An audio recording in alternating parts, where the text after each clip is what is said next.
Bonjour à tous, merci de nous rejoindre dans l'entretien de dimanche, c'est politique. Ça s'agite beaucoup au sein de la majorité par ces temps-ci. À peine on a fini de parler de cette affaire de complot contre la sûreté de l'État, qu'un nouveau dossier a animé la scène politique cette semaine. Les critiques de maître Adrien Oubedji qui continuent, on peut le dire, de faire écho. Si les propos du patriarche résonnent comme un son de cloche en faveur peut-être d'une cohésion sociale, il serait révélateur d'un malaise au sein de la mouvance, pensent certains observateurs. De la condamnation de Olivier Bokor Osvaldo Meki par la justice à la suspension de l'ancien ministre Sam Seydou Adambi et aujourd'hui les convictions de maître Adrien Roubeji, tout semble laisser transparaître une certaine fragilisation de la mouvance politique.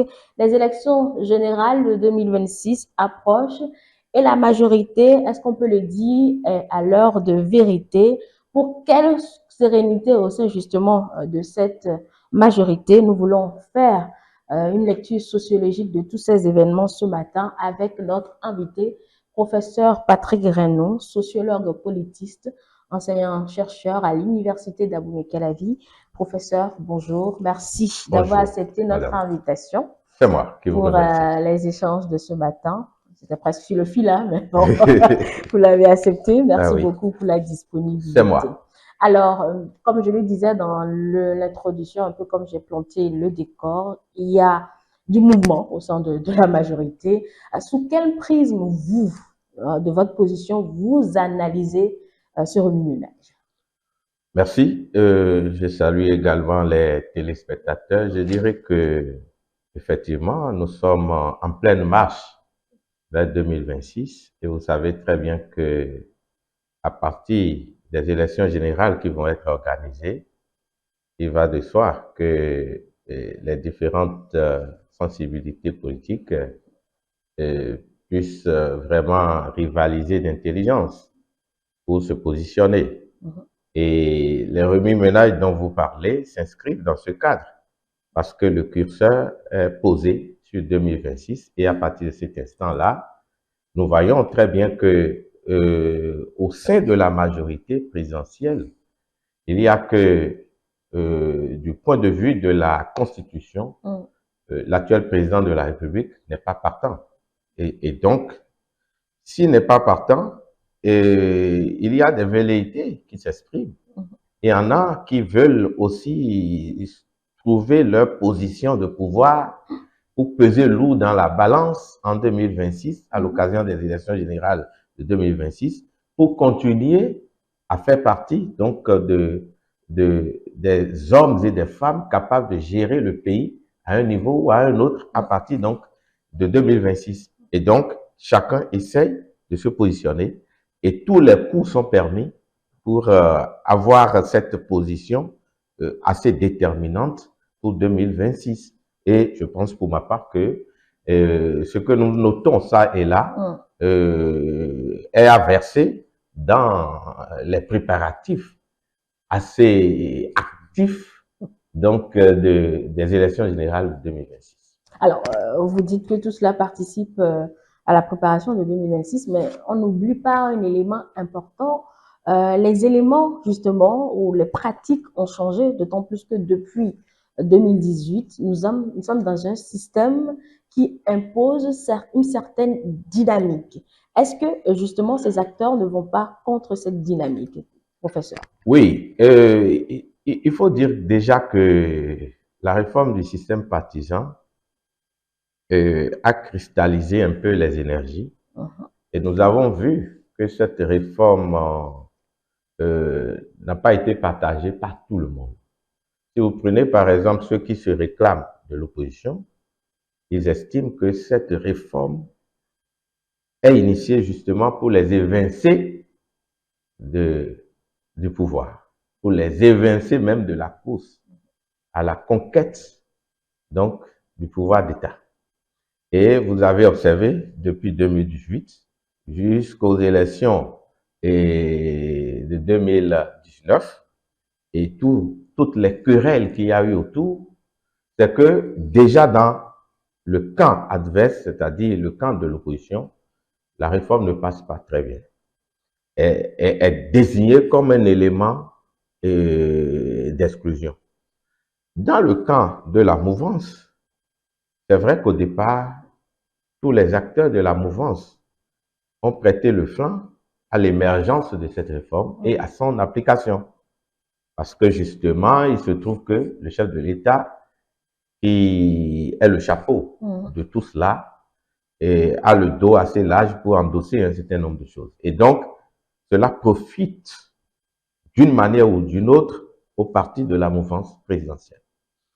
Chemin faisant, et vous aurez compris, donc de 2019, puisque après la réforme, les élections qui ont suivi, c'est en 2019. Et donc, et après, jusqu'à l'heure où nous parlons, c'est que l'actuel chef de l'État, qui est le porteur de cette réforme, est toujours au pouvoir. Et donc, ça a permis à tous les partis qui le soutiennent d'avoir une certaine discipline de groupe. Malheureusement, nous sommes vers la fin de son deuxième mandat. Et malheureusement, bon, c'est une façon de parler. En tout cas, le constat est que nous sommes à la fin de son second mandat. Et c'est vrai que de sa posture, il a les coudées franches pour continuer à peser lourd dans la balance. Mais au même moment, vu je vais dire, les intérêts qui sont en jeu à partir de 2026, étant entendu que le chef de l'État actuel n'est pas partant du point de vue de la Constitution, il y en a qui veulent jouer leur destin, tout en étant de la majorité présidentielle, et essayer maintenant de s'exprimer. Ceux qui se sont tus tout le temps, ils voient que nous sommes presque à la fin d'un mandat et donc ils peuvent s'autodéterminer. En tout cas, en s'exprimant. Ils ne le pensent pas réellement, d'autant plus que le pouvoir est laissé aux partis maintenant. On peut même le dire, ils doivent se laisser régenter par les partis politiques. Oui, effectivement, toutes les décisions sont prises au regard donc de la réforme par les partis politiques. Mais n'empêche que des sensibilités s'expriment. Peut-être que ceux qui prennent la parole disent ce que une frange importante, n'est-ce pas, du parti politique pense tout bas. Et donc, il y en a qui pensent que nous sommes presque à la fin, et donc, ils peuvent s'exprimer maintenant, quitte à ce que certains les traitent de tel ou tel. En tout cas, ils veulent assumer d'une manière ou d'une autre leur destin face aux échéances de 2020. En ce faisant, n'est-ce pas tordre le cou à ce pourquoi on a donné caution? Oui, c'est vrai que en réalité, quand on lit très bien, leur prise de position est en déphasage. Hein? C'est une prise de position où, si vous voulez, les différentes prises de position que nous enregistrons sont en déphasage avec l'esprit donc de la réforme à laquelle ils ont donné caution. Donc, et effectivement, les partis politiques sont les seules instances susceptibles de prendre des décisions qui vont se poser en termes d'orientation et en termes même de choix politiques. Mais n'oubliez pas que nous sommes en démocratie et qu'il est de bon ton, c'est dans l'ordre. Il n'y a pas de démocratie, on ne croit pas pour le moment dans les partis. En réalité, on va se prendre pour acquis le fait qu'il existe une démocratie au sein des partis politiques. Parce que nous sommes dans un régime démocratique, à moins que vous veuillez me prouver le contraire. Et donc, si on est dans un régime démocratique et que les partis politiques sont censés animer la vie politique ou conquérir le pouvoir d'État ou le pouvoir à n'importe quelle échelle, par les unes, nous considérons que nous sommes toujours au sein des partis politiques face à la réalité démocratique. Et si tel est le cas, il est de bon ton aussi que les débats se fassent au sein des partis politiques et qu'il existe, qu'on permette l'existence aussi de certaines sensibilités, n'est-ce pas, au sein des partis politiques. Et si vous allez ailleurs, même en France, aux États-Unis, il arrive que des membres d'un certain parti politique tiennent tout un autre discours qui ne soit pas le discours officiel du parti politique. Un discours qui critique un peu, mais cela ne veut pas dire que Ceux qu'on forcément... voit devant de la scène, qui sont clairement définis, c'est les grands partis comme démocrates et républicains. Il y a que, peut-être qu'il y a des courants qui existent, mais les grandes formations qu'on voit, ça reste ces deux gros. Oui, mais on a vu aussi que il y a des individualités qui s'expriment, qui critiquent la façon dont certaines décisions sont prises au sein donc des partis politiques. Bon, mais cela ne veut pas, ça va être considéré comme un épiphénomène. C'est-à-dire que le sens de mon intervention n'est pas de blâmer tout de go les individualités qui prennent la parole et pour apporter, pour donner un autre écho, n'est-ce pas, pour permettre une certaine lisibilité de la dynamique démocratique au sein des partis politiques. Et les blâmer tout de go, c'est faire le dos également à l'existence de démocratie au sein de. Mais pourquoi maintenant? Maintenant, cela n'empêche pas de dire que dans un parti politique, il y a la voix officielle, il y a la discipline du groupe, il y a que les instances dirigeantes du parti politique devraient, dans une dynamique donnée, prendre des décisions, mais en tenant compte aussi de la voix de ceux qui composent ce parti politique-là. Est-ce que tout ce, je vais dire, toutes ces dispositions-là sont respectées au sein des partis politiques?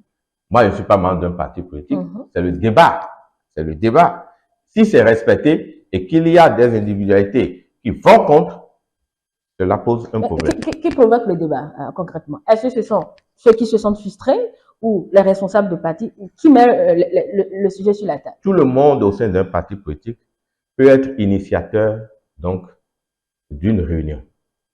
Parce que, justement, il revient d'abord aux gouvernants, c'est-à-dire aux responsables du parti, qui doivent prêter une oreille attentive au remue-ménage, aux prises de position, à certains quiproquos au sein du parti politique et essayer donc de ramener la balle à terre à partir donc des échanges, des discussions, des rencontres.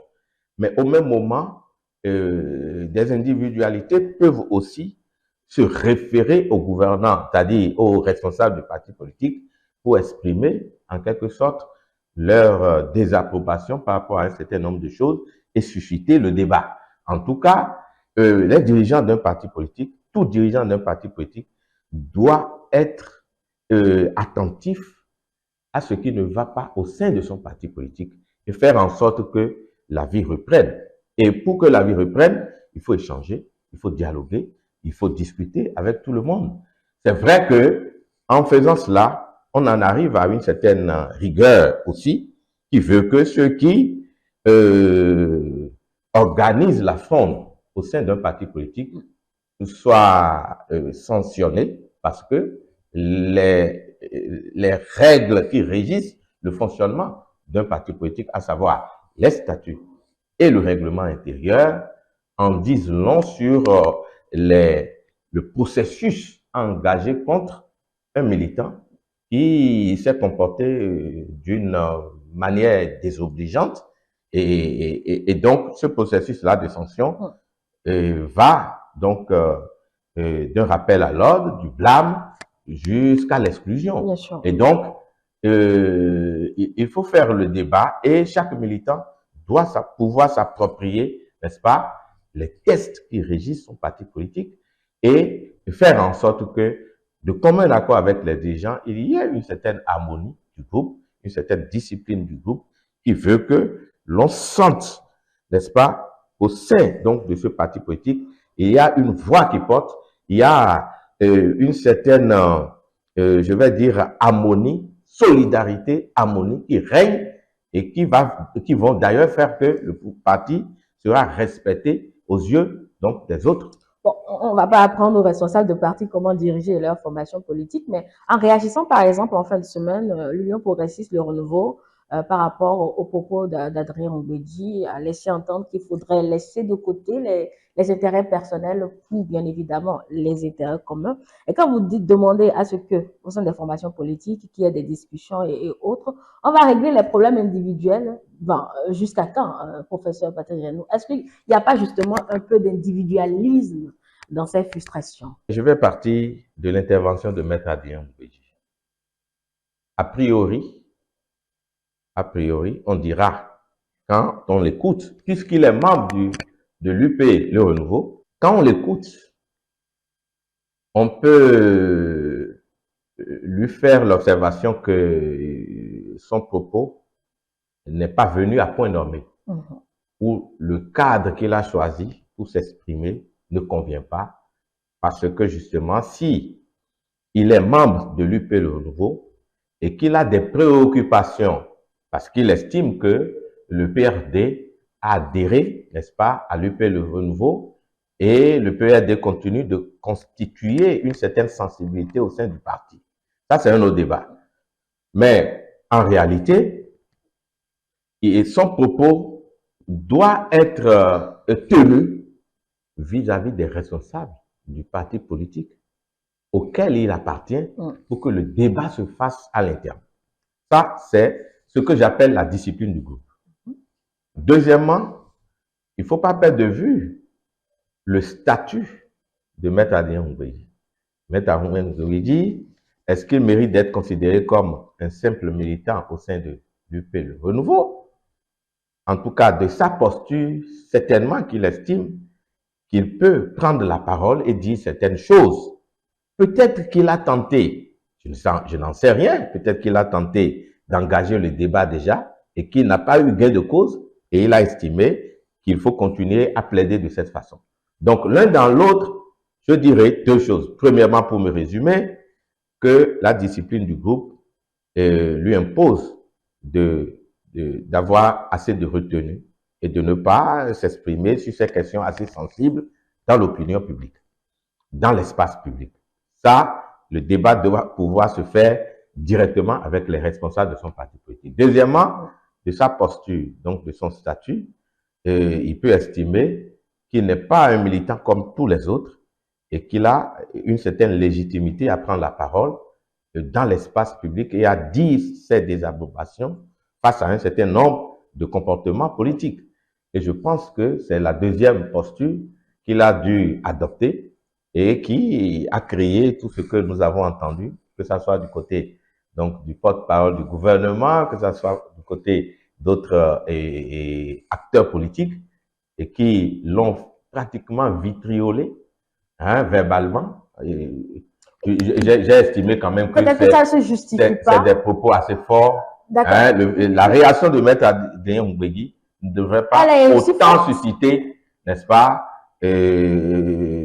le fait qu'on ait envie vraiment de déterrer la rage de guerre. Mais ces propos, il dit, je le cite presque, si on gouvernait bien, si on gérait bien, on n'allait pas penser à chercher à vous évincer, puisque ce sont les exclusions qui emmènent à ces genres d'idées, fût-elles mauvaises et complètement anticonstitutionnelles. Quand quelqu'un qui a pris fait et cause pour un gouvernement, enfin une gouvernance, un système, vient à la place publique, on ne le juge pas, mais faire ces déballages, parce que ça en est quand même faire ces déballages-là, on peut dire qu'il défie presque tout le système, professeur Patrick Renou. Oui, c'est justement dans cette veine-là que j'avais soutenu deux thèses. Une première thèse qui veut qu'il se taise et qu'il engage, n'est-ce pas, le débat avec les instances dirigeantes de son parti politique, puisqu'il fait partie donc de ce parti politique qui soutient l'action du gouvernement. Et je dis peut-être qu'il a tenté et qu'il n'a pas eu gain de cause. Je dis peut-être.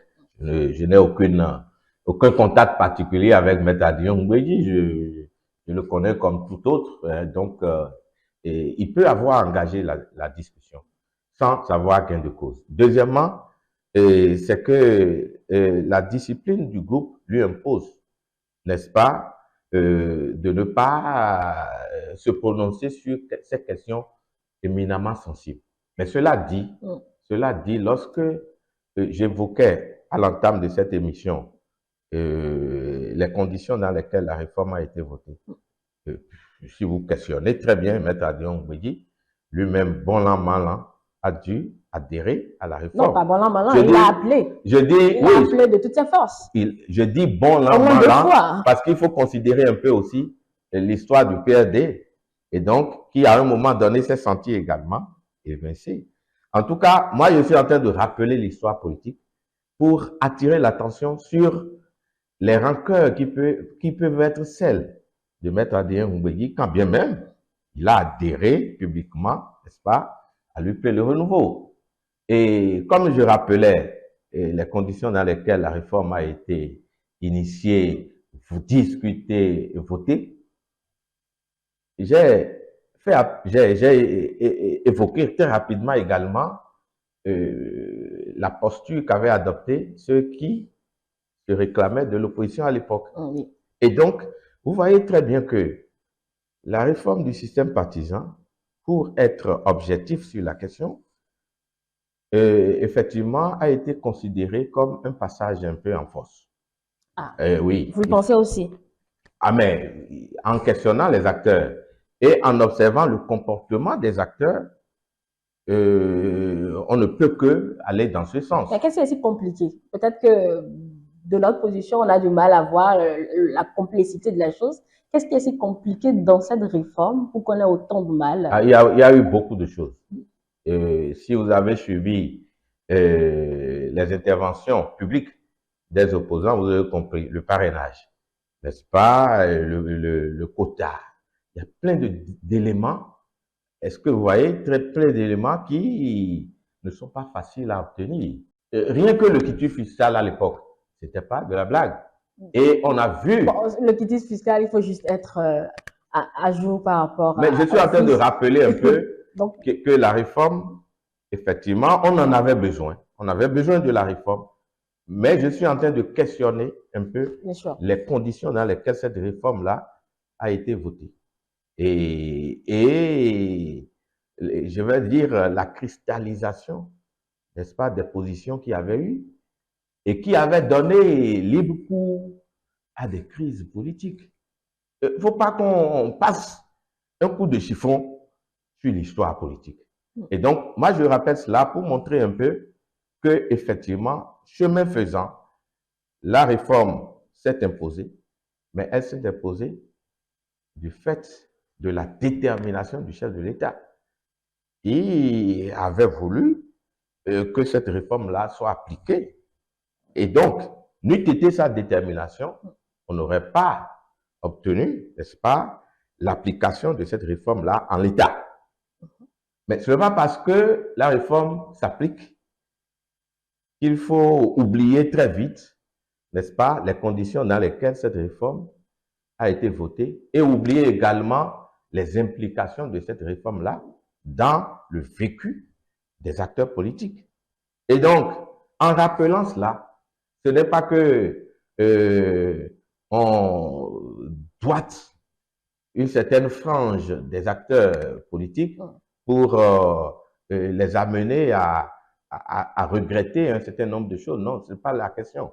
Mais c'est de faire en sorte que on ait des paramètres assez importants, des indicateurs susceptibles de nous amener à faire une analyse assez objective pour que les uns et les autres sachent finalement à quoi s'en tenir et se faire leur propre opinion. Alors, voilà, Maître Adrien Ngouedi a eu le moment de dire ses vérités à lui. D'aucuns estiment que ce n'est que le début, que d'autres langues vont se délier les jours à venir, puisque nous sommes à l'heure de vérité. Vous êtes aussi adepte de cette lecture-là? Non, moi, je ne suis pas là pour être adepte. Moi, je suis un chercheur. Vous voyez, être adepte, c'est se réclamer d'une foi. Et donc, moi, je suis un chercheur, je suis un enseignant-chercheur. Donc, je m'inscris dans dans la dynamique que il y aura forcément des voix discordantes, même au sein de la mouvance. Pourquoi? Parce que justement, certains vont chercher à mieux se positionner en ayant le regard tourné vers 2026. Si vous prenez ce qui se passe au niveau des partis politiques, il y a déjà des gens qui quittent, par exemple, le BR pour aller dans l'UP, des gens qui quittent l'UP pour aller. Tout cela se joue à partir donc de ce que l'on pense de 2026.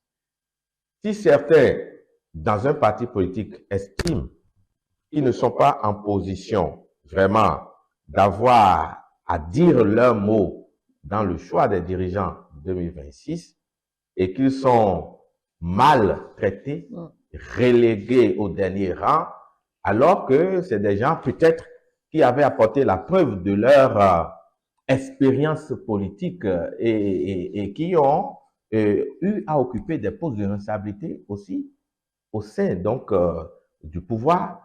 Il y en a qui pensent que si on les traite de cette façon, cela n'augure pas d'un lendemain, d'un avenir meilleur, l'avenir politique meilleur en 2026. Et à partir de cet instant, préfèrent, au regard donc de ce que je viens de dire, préfèrent se réfugier dans un autre parti politique. Donc, d'organiser cette migration politique pour mieux se positionner et trouver un terrain d'accueil politique qui puisse leur être profitable en 2026. Mais est-ce que l'herbe est vraiment verte ailleurs puisque c'est un système? Bon, si ce n'est pas le BR, ça sera l'Union progressiste. Non, mais il n'y a pas que l'élection présidentielle en 2026. Là, les choix sont vraiment restreints. C'est-à-dire que au sein donc de l'UP, le renouveau, on aura un candidat, on peut en avoir un dans le BR, ainsi de suite. Mais là, c'est une portion congrue. Mais lorsque vous pensez aux élections législatives, parce que les élections générales, c'est l'élection présidentielle, ce sont les élections législatives, les élections communales aussi. Et donc, c'est des enjeux assez importants. Et les tractations peuvent se faire déjà pour voir si on a des chances d'être mieux positionné pour, par exemple, quelqu'un qui a l'ambition d'aller au Parlement, est-ce qu'il a des chances en étant dans tel parti politique et au regard de son expérience, de son poids, est-ce qu'il a des chances d'être positionné? Il se pose des questions. Et s'il a des indices qui lui montrent qu'il est relégué au dernier rang, il va chercher, n'est-ce pas, une porte de sortie pour aller se positionner vers, en tout cas, dans un autre parti politique où il va se sentir mieux accueilli, n'est-ce pas, et en prévision, n'est-ce pas, de ce qui va se passer en 2026. Et donc, on ne peut pas dire maintenant que toutes les migrations, les migrations qu'on observe ne participent pas donc de l'enjeu qui est celui de 2026. Et donc, tout calcul fait, chacun des acteurs, qu'il soit membre d'un parti politique, qu'il soit sympathisant, veut se positionner, veut avoir une position de pouvoir qui puisse lui permettre aussi de tirer avantage de cette position-là en 2026. Alors, quand on analyse tout ceci, déjà à la veille du départ de Patrice Talon, il est complètement légitime, professeur, qu'on s'interroge sur l'après-Talon, ce que va devenir ce système quand on le défie de cette manière. Je ne sais pas si c'est une manière de le défier. Bon, mais toujours est-il que, vous voyez, les acteurs politiques ne sont pas cons. Ce sont des acteurs rationnels, très rationnels, et qui font des calculs en fonction de leurs intérêts. Du coup, et par le passé déjà, d'ailleurs que cette fois-ci, parce que le chef de l'État a imprimé une certaine marque, on peut déjà dire que les gens sont très patients. Les gens sont déjà très patients si on considère les 2 mandats de Talon, donc de Patrice Talon, qui est en train de finir son 2e mandat maintenant. C'est que les gens sont déjà très patients. Par le passé, et déjà à 3 ans, on observe cette vraiment dynamique de positionnement et de repositionnement, hein, les désaffections, les repositionnements, tout cela participait donc de la nécessité pour les acteurs politiques d'avoir leur mot à dire dans les échéances à venir.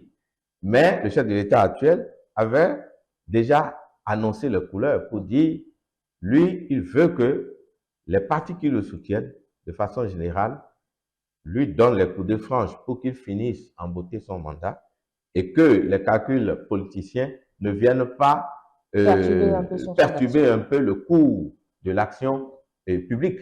Donc, vous voyez très bien et que cela permet d'observer que les acteurs qui le soutiennent sont déjà très patients. Cela n'empêche pas de constater ce que nous avons, j'avais appelé dans le cadre donc d'une publication à l'international, donc en France, à Paris en 2014, un ouvrage que j'avais publié sur la démocratie en Afrique et au Bénin. Cela n'empêche pas d'en arriver à constater les infidélités politiques et ce que j'ai dénommé, n'est-ce pas, la désalliance politique. Quand bien même on ne soit plus dans un champ politique qui puisse permettre les alliances politiques, mais la désalliance politique, en réalité, peut être lisible à partir du moment où l'individu, un acteur politique, quitte un parti politique pour un autre, en fonction donc des intérêts qu'il vise en relation, n'est-ce pas, avec les élections à venir. Et donc, nous sommes bien dans ce schéma-là où vous avez constaté que certains quittent un parti politique pour un autre et vice-versa. Et donc, c'est le jeu des acteurs qui nous amène finalement à considérer que les enjeux de 2026 sont des enjeux très importants et ceux qui sont les habitués de l'exercice du pouvoir d'État ne veulent pas vraiment rester en marge de toute cette dynamique-là et veulent espérer continuer à gérer ou à co-gérer les affaires publiques, que celles-ci soient au plan national ou à l'échelon local. Alors, avec ce jeu d'acteurs, professeur Patrick Renou, est-ce que les partis pourraient résister à tout ce à quoi nous assistons? Je vais dire que les partis vont respecter, du moins les partis qui soutiennent son action. Parce que c'est presque une pression. Les partis qui soutiennent son action vont respecter. Quand j'ai lu, il y a une semaine environ, j'avais lu qu'en mai prochain, je crois, hein, l'UP Le Renouveau va faire connaître, n'est-ce pas, son candidat. J'avais lu ça dans la presse, je ne sais pas si c'est vrai. Je ne suis pas membre de l'UP Le Renouveau, je ne suis pas membre d'un autre parti politique. Mais toujours est-il que la discipline du groupe va être respectée, étant entendu que celui qui gère les affaires publiques à l'échelle nationale, je veux dire le président Patrice Talon, a su jusque-là faire respecter ses convictions. Et quand vous prenez l'UP Le Renouveau soutient son action. Et je ne pense pas que l'UP Le Renouveau, que les dirigeants de l'UP Le Renouveau se mettent en porte-à-faux très rapidement avec l'orientation du chef de l'État. Je ne pense pas non plus que le BR va faire la même chose et ainsi de suite. Donc, lui, il est partant. Pardon? D'autant plus que Patrick Talon, il est partant. Bon, est-ce qu'il y a ce qu'il faut dire, c'est que ce que je viens de soutenir n'empêche pas d'observer, comme on a observé ça et là, des individualités qui se positionnent, qui prennent la parole et qui apportent un peu leur désaveu, bien qu'étant membres d'un parti politique qui soutient l'action du gouvernement. Ces individualités qui apportent la parole discordante vont continuer à le faire. Peut-être que leur nombre va s'accroître. Mais la constance sera que le parti en lui-même, les instances dirigeantes du parti vont faire en sorte que la ferme conviction du chef de l'État va être respectée, tout au moins jusqu'à l'échéance qu'ils se sont données, parce qu'ils continuent de se voir, naturellement. Je ne veux pas croire que les instances dirigeantes des partis qui soutiennent l'action du gouvernement ne rencontrent pas le chef de l'État. Et donc, il y a des échanges, certainement, il y a des débats, il y a des discussions ouvertes, et qui vont nous amener à avoir une idée plus claire de la situation en termes de positionnement politique pour 2026 quand on va avancer un peu dans le... Alors, quand Maître Adrien Oubedji, si on revient à lui, demande qu'on retrouve Lave à Palave, professeur Patrick Renou, pensez-vous que si on embouchait cette trompette, eh bien, ça va se tasser un peu au sein de la majorité? La voie que propose Maître Adrien Oubedji, c'est une voie, comme je l'ai dit, une voie normale. Dans un parti politique, et c'est pour cela que j'ai fait la référence tout à l'heure à la démocratie au sein des partis politiques. Les questions qui fâchent méritent d'être discutées au sein des partis politiques. Et ce que Maître Adrien Oubedji dit n'est qu'un épiphénomène. Et il y a beaucoup d'autres choses. Si vous le questionnez ou si vous questionnez d'autres acteurs, vous allez entendre peut-être beaucoup de choses. Et donc, discuter au sein des partis politiques participe du jeu normal, du jeu démocratique assez normal, qui va faire en sorte que les différents militants se mettent en confiance.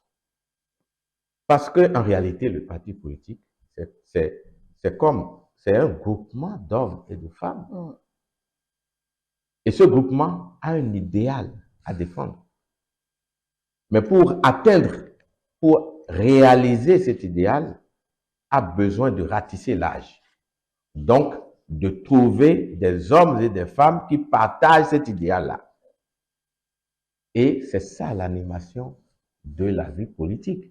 Faire en sorte qu'il y ait plus de militants et que ces militants-là soient aguerris et partagent la conviction qui est celle du parti politique et acceptent de travailler pour que ce parti politique-là accède au pouvoir.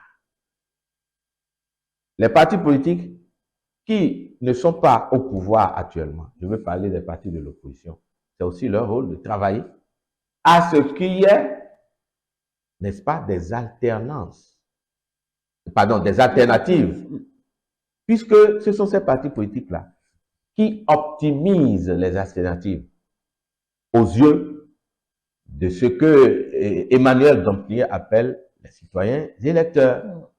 Et donc, en optimisant l'intérêt supérieur de la nation par leur proposition, ils apportent la preuve qu'ils peuvent défendre un idéal, une alternative. Et les citoyens très éclairés ont le dernier mot pour choisir le parti qui le mieux leur permet d'atteindre l'intérêt supérieur là, d'optimiser l'intérêt général. Et donc, les élections, c'est, je vais dire, c'est la voie royale de légitimation des gouvernants. Du coup, un parti politique sérieux doit pouvoir organiser le débat en son sein, faire en sorte que les militants soient convaincus davantage et que les disparités soient aplanies, les divergences soient aplanies pour que l'on puisse parler d'une seule voix, parce que ça va être la seule voix là contre celle d'autres partis politiques. Et si les divergences ne sont pas aplanies, les fâchés là, ils vont faire quoi concrètement, professeur? Il y a deux choses. Est-ce qu'ils ont... ils peuvent quitter pour aller où? Dans un autre parti politique. Pour quel intérêt? Ah mais, je ne sais pas, allez leur poser la question. Et vous aurez constaté déjà que des gens, comme je vous l'ai dit, des acteurs politiques ont quitté, des militants d'un parti. Est-ce qu'ils sont allés loin? Ils sont allés dans un autre parti politique. Ah mais... Ça va et vient en fait. Oui, mais on ne peut pas leur faire ce procès. Vous savez, il faut défendre bec et ongle la liberté. En tout cas, si on est dans un régime démocratique, la liberté doit être défendue, quoi que cela coûte. D'accord, ils sont... Et l'individu qui adhère à un parti politique, son adhésion est le signe de son acceptation de l'idéal que défend le parti politique. Bien sûr. Bon. Jusqu'au jour où il constatera qu'il a été mal compris ou qu'on a abusé de lui, qu'il a été évincé, relégué au dernier rang, à un Et moment il a donné, encore adhéré à une autre, à à un un autre moment, idéal. vous savez, dans un système, les gens ne font rien qui ne soit pas déjà prévu. Lorsque vous lisez Richman, Albert Olivier Richman, qui est un spécialiste de la sociologie politique, lorsque vous le lisez, c'est lui qui a développé les trois idées-là. La loyauté. La loyauté, on est loyal, on est dans un parti politique, vous adhérez et vous êtes loyal, vous observez une discipline du groupe, vous êtes loyal. Mais il a parlé aussi du voice. Voice, c'est quoi? C'est la prise de parole. La prise de parole par rapport à quoi? Pour dire, n'est-ce pas, son désaccord, pour exprimer son désaccord. Lorsque vous êtes dans un système et que vous n'êtes plus en adéquation ou que le système génère des valeurs qui ne sont plus en adéquation avec les valeurs initiales, vous pouvez dénoncer. Mais attention, vous prenez le risque. Quand vous dénoncez, vous prenez le risque. Ça, c'est une deuxième possibilité, le voice. Donc, c'est la prise de parole, ça. Troisième possibilité, c'est exit option. Exit option, c'est-à-dire que vous estimez que le système vous rejette et qu'il n'y a pas meilleure façon de continuer, pardon, il n'y a pas meilleure façon que de sortir du système. Exit option. Donc, vous faites dos au système et vous trouvez votre chemin pour partir. C'est ça, ceux qui sont partis en exil, c'est un peu dans ce champ-là. Et ceux qui quittent les partis politiques, c'est un peu pour adhérer à un autre. C'est l'expression de l'exit option. Et donc, on ne peut pas leur faire ce procès de quitter un parti. Maintenant, on peut aller chercher les raisons. On peut analyser après les raisons qui les ont poussés pour voir si ces raisons-là sont objectives ou pas. Mais dans tous les cas, il faut défendre bec et ongles l'existence de la démocratie au sein des partis politiques. Il faut faire en sorte que la liberté d'expression soit préservée. Il faut faire en sorte que les militants vraiment aient la possibilité de s'autodéterminer parce que c'est ce qui va nous rester après tout. Alors, on parlait tout à l'heure, je vous relançais tout à l'heure sur ce qu'adviendra de ce système une fois Patrice Talon parti avec ces mouvements. Pour certains, ça dépendra des ambitions et des objectifs des acteurs politiques qui se retrouveraient sur la scène politique après les élections de 2026. Mais pour d'autres, tout peut se réorganiser, professeur Patrick Rennes. Ah, ça c'est une question importante. J'ai peur. Si le président Patrice Talon, parce qu'il va partir théoriquement, en tout cas au regard de notre Constitution.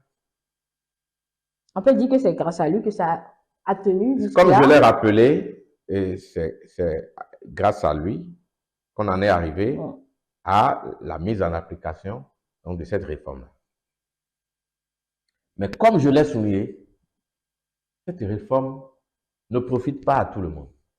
En tout cas, les acteurs estiment qu'on a mis la barre à un niveau très élevé.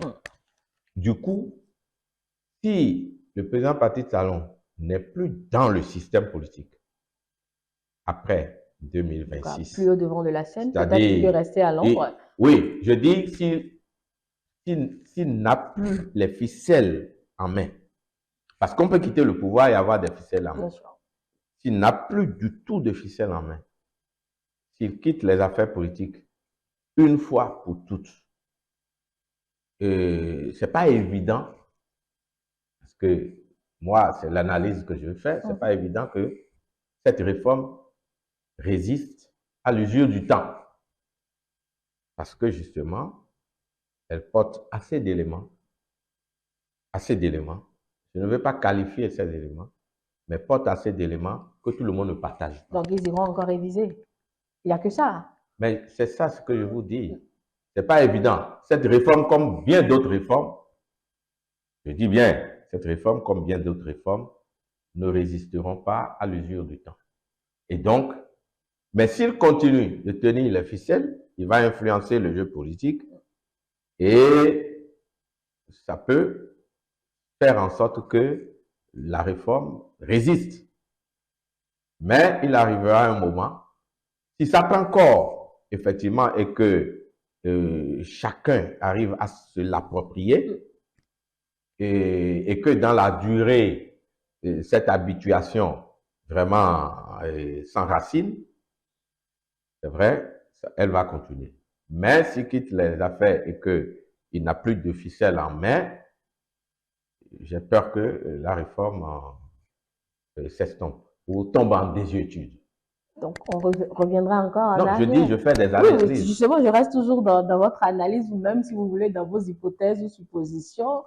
N'est-ce pas alors retourner dans un passé qu'on a dépassé, Non, peut-être sur pas forcément. 5 ans, 6 ans? Non, peut-être qu'il y aura une relecture de la réforme.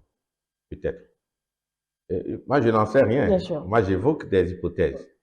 Et au regard de ce que j'ai lu, au regard de ce que j'ai vu et observé, au niveau des acteurs politiques qui interagissent en lien avec la réforme du système partisan. À partir de cet instant, j'émets des hypothèses, je fais des analyses. Donc, et ce n'est pas forcément qu'on reviendra à la case départ. Si la réforme, un jour, tombe en désuétude, peut-être qu'il y aura une autre qui va la remplacer en tenant compte des quiproquos qu'il y a eu. Et donc, il y aura peut-être un réajustement donc, de cette réforme-là. Peut-être, je dis. Mais on n'en est pas encore là.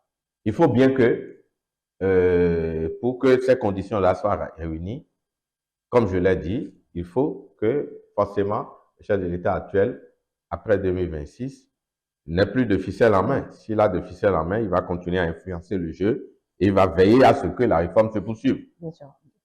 Mais s'il n'a plus de ficelle en main, je dis j'ai peur. J'ai peur parce que, justement, au regard de ce qu'on a observé, au regard des récriminations, au regard des comportements politiques provenant d'acteurs divers, même au sein de la mouvance. Parce que la mouvance ne sera pas telle, ne restera pas telle après 2026. Et donc, tout bien considéré, je dis et je soutiens que si le chef de l'État actuel n'a plus de ficelle en main, ficelle politique en main à partir de 2026, cette réforme du système partisan, comme bien d'autres réformes, risque de tomber en désuétude. Moi, j'interviens sur l'existant, sur les faits, et je les analyse. Donc, j'attendrai 2026 ou après 2026 pour voir ce qui va se passer. Et si Dieu nous prête vie, peut-être que vous allez m'inviter à nouveau et on va faire le débat. Voilà. Voilà, allez, on va sortir de ce sujet concernant, bien évidemment, ce remue-ménage au sein de la majorité. On retiendra essentiellement, professeur, que pour que cette majorité puisse rester peut-être unie jusqu'en 2026, pardon, il faudra que les acteurs se parlent entre eux pour pouvoir mettre un terme de divergence. Naturellement. Voilà. Autrement, ceux qui ne se retrouveraient plus dans ce mouvement-là prendront certainement leur destin en main, comme le dit Vivian. Ah oui. Ah oui. Et n'oubliez pas que l'opposition, si elle est éveillée, elle peut aussi venir conquérir dans le rang de la mouvance. Recruter dedans. Ah oui, mais c'est un jeu politique. Donc, c'est pour cela que chaque parti politique Est-ce qu'il y a une logique dans cela? Mais la logique, c'est quoi? La logique, c'est conquérir le pouvoir en 2026. Il n'y a que ça comme objectif. Alors, pour le moment, si vous questionnez les acteurs politiques, gérer les affaires publiques, que ce soit à l'échelle nationale ou à l'échelle locale, à partir de 2026. Et donc, d'ailleurs, c'est la raison d'être des partis politiques, comme je vous l'ai dit. Et donc, on ne peut pas leur faire ce procès-là. Et donc, chaque parti politique se doit d'être vigilant et d'organiser le dialogue en son sein pour que les militants puissent parler d'une seule voix et défendre n'est-ce pas, les objectifs qui sont ceux du parti politique. C'est très important. Si ça ne se fait pas et que des partis politiques sont fragilisés, les militants vont déserter le forum pour aller vers d'autres partis politiques.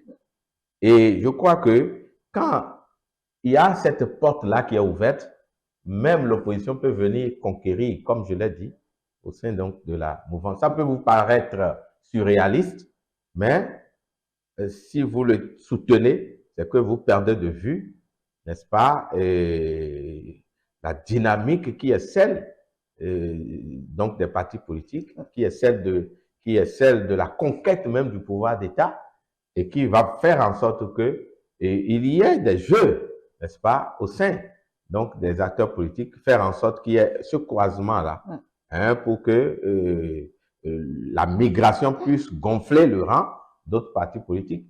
Donc, je ne dis pas que les gens vont forcément quitter la mouvance pour l'opposition, mais j'évoque ces questions pour que si la plaie est béante, si le pouvoir politique qui soutient l'action du gouvernement aujourd'hui est fragilisé, l'opposition qui veille au grain et qui a tout intérêt aussi à faire l'exercice du pouvoir d'État en 2026, va chercher de ce côté-là pour recruter. Et donc, il revient à chaque parti politique de s'organiser et que cette espèce d'échange entre les instances dirigeantes et les militants soit maintenue pour que les positions, les divergences aujourd'hui puissent trouver, n'est-ce pas, de solutions et que l'on raffermisse les rangs et pour conquérir ou en tout cas peser de son poids à l'occasion des élections générales de 2026. Alors, professeur, nous avons encore une vingtaine de minutes. Nous allons les consacrer à cette annonce. On a appris sur les réseaux sociaux que le chef de l'État entrevoit une tournée d'ici avril. 9 ans déjà que les Béninois ont découvert l'homme Patrice Talon avec sa méthode de gouvernance qui, de toute évidence, ne ressemble pas, à ce à quoi ils ont été habitués. Alors moi, la première question que j'ai envie de vous poser, est-ce qu'après ce temps, les Béninois, vous êtes sociologue, est-ce qu'après ce temps, les Béninois ont compris la méthode de Patrice Talon? On vient de parler d'une réforme mal comprise, mais bon, on essaie de s'accommoder. Mais est-ce qu'avec ce temps, les Béninois ont compris la méthode de Patrice Talon? Non, il faut faire une étude. Moi, si les gens me donnent les moyens nécessaires, ça c'est une mission d'expertise, n'est-ce pas, pour réaliser une étude sur le plan national pour voir le niveau d'adhésion des citoyens. Ça, c'est une autre mission. Cela étant, on peut, en analysant, retrouver deux types de citoyens. Une première catégorie de citoyens et qui a compris la méthode de gouvernance du président Talon. Parce qu'il faut être objectif. Il y a une première catégorie qui, au regard des réalisations, au regard de l'action publique, donc de la mise en œuvre des politiques publiques, on voit par exemple la construction des routes, on voit certaines industries émerger, on voit donc il y a, en considérant certains domaines de la vie sociale, agriculture, etc., on voit cette catégorie-là voit les actions du chef de l'État et lui tire un coup de chapeau. Il y a une deuxième catégorie qui estime que il y a bien sûr des réalisations, mais que le social n'a pas été comblé. Les attentes au niveau donc du social n'ont pas été comblées. Ça, c'est la deuxième catégorie qu'on aura du mal à convaincre par rapport à l'action publique. Troisième catégorie, j'avais annoncé deux, mais je retrouve une troisième catégorie qui s'est laissée vraiment embourber par les récriminations n'est-ce pas, de l'opposition. Et cette troisième catégorie, quel que soit ce que vous allez lui rappeler, elle soutiendra Que rien que n'est... rien n'a été fait. Que rien n'a été fait. Donc, vous voyez très bien, c'est une vue un peu synoptique, donc, de ce qui peut être ressenti du point de vue de la relation qu'on peut avoir avec, n'est-ce pas, le chef de l'État à partir de la mise en œuvre de ces politiques publiques. Donc, voilà ce que je peux dire très rapidement pour montrer les différentes catégories qui apprécient, n'est-ce pas, la méthode de gouvernance du président Patrice Talon. Donc, il y aurait peut-être, selon vous, 3 états d'esprit différents de Béninois dans la pratique de cette politique publique à Patrice Talon. Ce n'est pas moi ma propre conviction. Non, vous ne faites que lire. J'ai observé et j'ai fait une petite analyse pour arriver à catégoriser un peu les citoyens et leur point de vue, hein, leur appréciation par rapport à la gouvernance du président Patrice Talon. Une première catégorie qui soutient, qui est émerveillée et qui est satisfaite de la mise en œuvre des politiques publiques. Donc, peut-être que c'est à ce niveau-là que la rupture s'est matérialisée. Ah oui, parce que pour cette catégorie, le chef de l'État a fait de miracles. En tout cas, a posé des actes qui renvoient le signal au reste du monde sur la nouvelle posture du Bénin. Ça, c'est la première catégorie. Et donc, ce que vous défendez, en tout cas, ce que vous évoquez, peut être lisible à travers l'observation que je fais ou l'analyse que je fais, donc de cette première catégorie-là. D'accord. Alors, il y a une tournée, comme je le disais, annoncée en avril prochain. Est-ce l'heure déjà du bilan, professeur Patrick Rey? Oui et non. Oui, en maintenant, n'est-ce pas, à la pratique du chef de l'État actuel depuis un moment, c'est qu'il y a des rencontres périodiques avec les citoyens à travers cette tournée-là. Et nous sommes à 9 ans, 9 ans par rapport à 10 ans, on est presque à la fin. Et tout le monde sait que tout au moins à 6 mois de la fin du mandat, et vraiment du point de vue politique, il y aura une agitation parce que justement les élections sont de 2026 sont en vue. Et donc, disons que 9 ans et bientôt 6 mois, c'est que c'est fini pratiquement. Et donc, il veut certainement, le chef de l'État actuel veut certainement faire cette nouvelle, aller vers les citoyens, faire cette tournée pour expliquer encore une fois, attirer l'attention sur les réalisations qu'il a faites, sur le niveau qu'il a atteint en termes de mise en œuvre des politiques publiques qu'il a initiées et qui se trouve en lien avec son programme, son projet de société et puis après le programme du gouvernement. Donc, vous voyez, il veut encore une fois aller vers les citoyens. N'oubliez pas que cette rencontre avec les citoyens s'inscrive aussi dans sa dynamique que il veut que, à la fin, n'est-ce pas, les citoyens le portent en triomphe. Oui. Et donc, pour que quelqu'un vous porte en triomphe, pour que des gens vous portent en triomphe, il faut bien qu'ils sachent qu'ils aient des raisons valables de le faire. Et ces raisons, c'est la communication sur l'ensemble des réalisations pour que les citoyens puissent se rendre compte de la pertinence donc, de ces réalisations-là.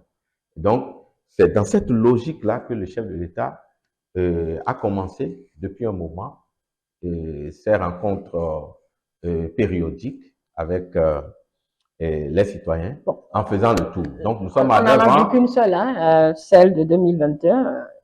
Non, je crois qu'il y a eu, après 2021, il y a eu une autre descente je crois bien, je crois 2023 ou 2024, il y a eu que, je ne me rappelle plus exactement, mais cette tournée, on peut questionner un peu sur... Non, en 2023, c'était plus les membres du gouvernement oui, par rapport à la cherté de la c'est la vie même qui chose se sont allés pratiquement. expliquer. Oui, et c'est la même chose, c'est-à-dire permettre au gouvernement, n'est-ce pas, d'aller sur le terrain et de partager avec les citoyens un certain nombre de réalisations et profiter pour répondre aux questions qui seront posées et sur certaines prises de position du gouvernement, sur certains faits, notamment la cherté de la vie, etc., etc., sur la lutte contre l'extrémisme Bien violent, sûr. etc., etc. Donc, vous voyez, c'est une rencontre pour essayer de montrer ce qu'on a pu faire. Et 9 ans, par rapport à 10 ans, c'est beaucoup. Et donc, le chef de l'État va faire le point, n'est-ce pas? Et son équipe, Certainement. voilà. Le chef de l'État va faire le point de 9 ans de gouvernance. Et donc, il reviendra sur les points forts de son action publique en termes de, en tout cas, embrassant chacun des domaines de la vie sociale et pour ramener au goût du jour la pertinence de ces réalisations. En tout cas, moi, je ne suis pas membre du gouvernement, c'est la posture qu'il adoptera au cours donc de cette tournée-là. Et en tout cas, il veut légitimer encore une fois ces réalisations et soutenir qu'il a bien vu, qu'il est resté dans la bonne voie pour développer le Bénin. C'est utile, ça, c'est la posture que le gouvernant qu'il est va adopter sur le terrain. D'accord. Quant à l'utilité, oui. Ça c'est une autre question. Est-ce que c'est utile? Je dirais d'abord que rendre compte est utile en démocratie. Et à la limite, une obligation. C'est une obligation. C'est le principe de la reddition de comptes. Et donc, rendre compte, c'est fondamental. Parce que justement, les citoyens qui vous ont porté au pouvoir attendent des réalisations de vous. Attendent que la demande sociale soit prise en compte dans divers domaines. Et vous avez été à la manœuvre. Vous avez géré les affaires. Vous êtes dans l'obligation d'aller rencontrer ces citoyens et de dire ce que vous avez pu faire de la légitimité qu'ils vous ont accordée à partir donc de l'élection. Première chose. Deuxième chose, ce que vous avez pu faire pour accroître cette légitimité, la maintenir et l'accroître. Parce que l'accroissement de la légitimité d'un gouvernant est à observer à travers la mise en œuvre des politiques publiques. Pour ne pas courir le risque de la délégitimation. Et donc, rendre compte, c'est obligatoire. Maintenant, vous me posez la question, donc l'utilité, vous avez vu, par rapport à l'utilité, c'est utile. Maintenant, il y a le mode opératoire. Le modus operandi. Le mode opératoire peut être discuté. Certains peuvent estimer que cette façon de faire la tournée ne permet pas vraiment d'aller dans le fond des choses et que ça a une teinture politique, simplement politique. Comme d'aucuns estimeront qu'il n'y a pas meilleur moyen de rendre compte que de le faire ainsi. Teinture politique comment? D'autant plus que, bon, politique comment? Oui, mais c'est d'abord une action politique. Et porter quelqu'un en triomphe peut générer des gains politiques aussi. Au profit de qui? Ah, mais je ne sais pas, mais ça peut générer des gains politiques au profit de celui que lui peut soutenir. Ah oui, pourquoi on va faire cela de vue? C'est vrai, je dirais partant, en 2026, il faut un autre candidat. Et il y a des partis qui le soutiennent. Et donc, lui-même aura son candidat. Ce qui est sûr, il aura son candidat. En tout cas, il avait déjà dit que c'est à 6 mois, à 6 mois que lui, il fera connaître, je crois bien, si mes souvenirs sont bons, il fera connaître son candidat. Bon, il n'a pas dit forcément en En tout cas, mais il a dit d'une manière ou d'une autre. À 6 mois. Donc, il sera actif politiquement, donc il va faire connaître, il va soutenir quelqu'un. Et donc, ça peut générer, ça doit pouvoir générer des gains politiques. Écoutez, quelqu'un qui a géré le pouvoir pendant 10 ans et qui continue d'avoir la maîtrise du système politique, naturellement, ça va générer des gains politiques. Et il le sait très bien. Il n'est pas dupe, il le sait très bien. Donc, moi, je pense pour ma part que le modus operandi peut être discuté. Et certains estiment, comme je l'ai dit, ou d'autres encore, qu'on aurait pu organiser, n'est-ce pas, cette reddition de comptes autrement. Mais l'un dans l'autre... Bon, c'est toujours à l'organisation. Hein, si l'un dans l'autre, c'est que le chef de l'État a choisi sa formule. On peut l'apprécier. On peut ne pas aimer cette procédure. Mais toujours est-il que la substance, c'est de pouvoir rendre compte. Et j'ai dit, rendre compte, c'est obligatoire, c'est un principe sacré, donc de la gouvernance. N'oubliez pas que je suis aussi expert en gouvernance démocratique. Donc, à partir de cet instant, le principe de reddition de comptes reste un principe cher à la démocratie et le chef de l'État croit pouvoir sacrifier à cette tradition. Et bon, maintenant, on peut noter après, hein, c'est une façon de parler pour voir si ça répond aux attentes, ça tourne, ou s'il y a encore des choses à dire. Et là, bon, on verra bien. Je vais vous poser la question à vous, personnellement, professeur. Oui. Pensez-vous qu'au vu des éléments que vous avez soulignés tout à l'heure, certains satisfaits, d'autres pas, en tout cas, dans ce registre-là, Baptiste Talon, tel qu'il a souhaité, sera porté en triomphe à la fin, quand le compte à rebours va s'arrêter, par rapport, bien évidemment, à son mandat? Et vous me posez une question assez délicate et difficile. Ah, en quoi? Oui, parce que je ne peux pas le dire en l'état. Je vous ai dit que malheureusement, j'ai pas pu mener une étude, n'est-ce pas, sur le terrain pour voir un peu la tendance.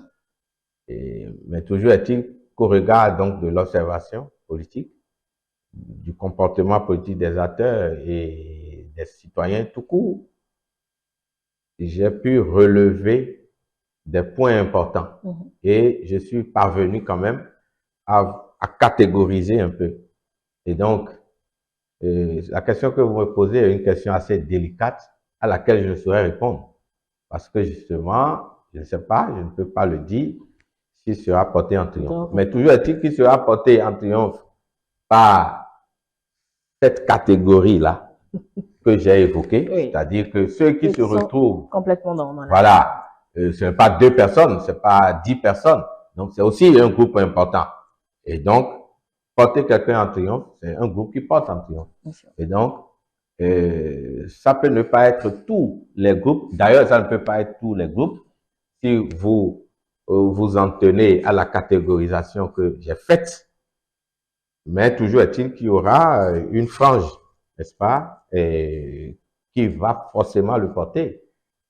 Parce que vous voyez déjà, s'il va à des endroits donnés, il y a des gens qui se dirigent naturellement vers lui. C'est vrai que dans ce groupe, il y a des curieux, mais il y a aussi ceux qui, objectivement, pensent qu'il est en adéquation avec leurs attentes.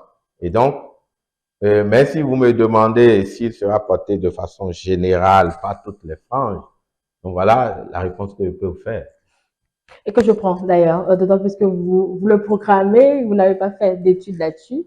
À la limite, vous voudrez Vous êtes preneur de l'étude, certainement. Ah oui, si on m'en donne les moyens, je peux mener cette étude-là. Bon, vous savez les démarches à faire pour avoir les moyens, c'est énorme. Merci beaucoup, professeur Patrick Ranou, pour votre disponibilité sur nos deux sujets d'actualité. Je vais vous laisser quelques minutes pour conclure nos échanges. Merci, madame, de m'avoir invité à cet entretien.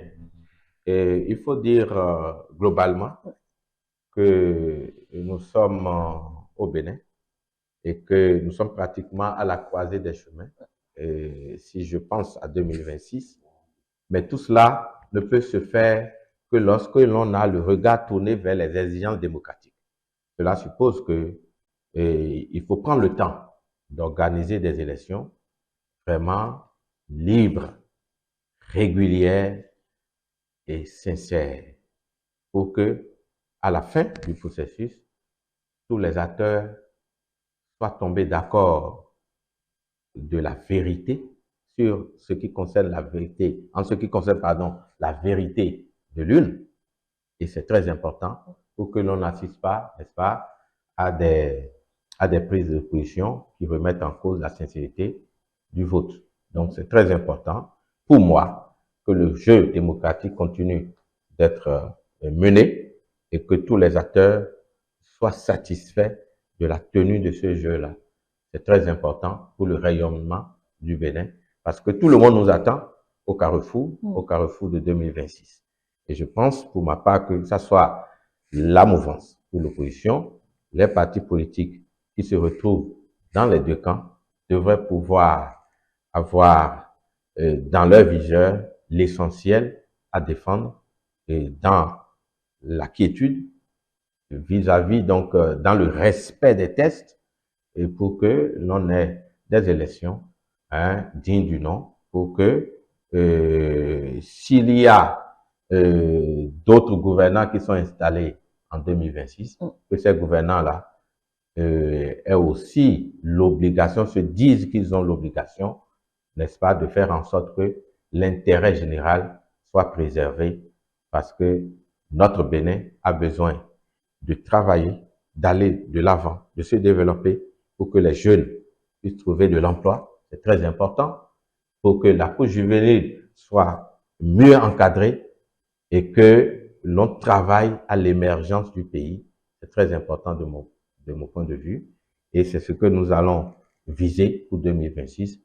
Il ne faudrait pas que des calculs politiques malveillants viennent mettre du bordel dans ce que l'on a pu se regarder jusque-là.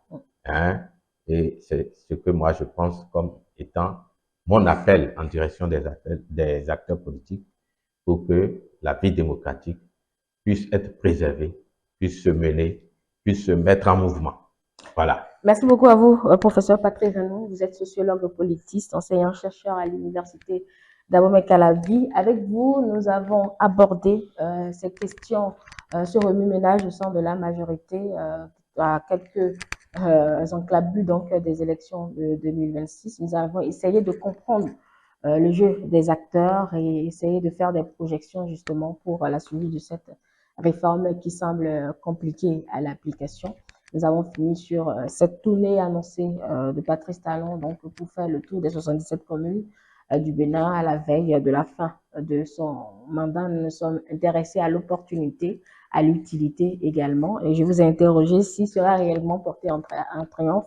Là, vous avez évoqué plusieurs cas. Et je rappelle aux téléspectateurs que cet entretien est toujours disponible sur nos plateformes numériques.